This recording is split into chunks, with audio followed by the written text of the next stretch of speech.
Hi, my name is Mona Lisa Newbeck, and I'm a surfer, a yogi, a raw food chef, and a visual artist.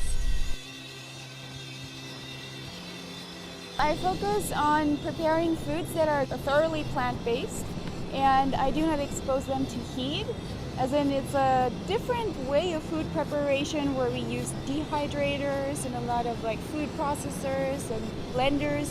And we try to create gourmet plant-based meals with only raw ingredients.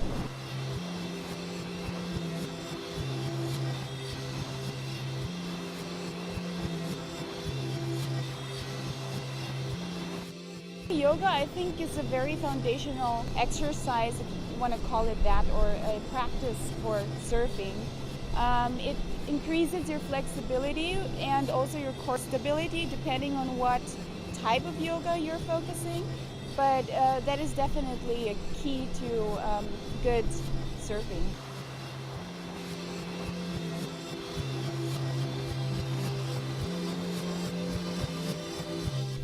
Well, yeah, surfing, I think it's more than just a sport, and I've always been rather, an athletic kid, but surfing, I think, was the first type of sport that became like a lifestyle for me.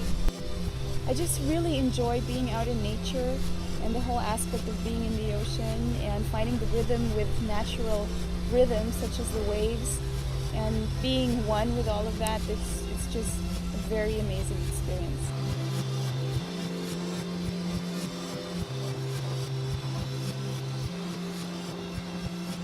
It's not always an easy thing to do, and sometimes you walk away after a session feeling worse than you did before.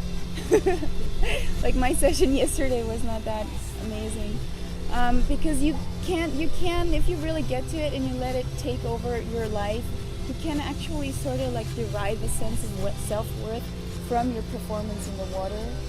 And I guess that also accounts to some other types of sport. Your performance is always your benchmark.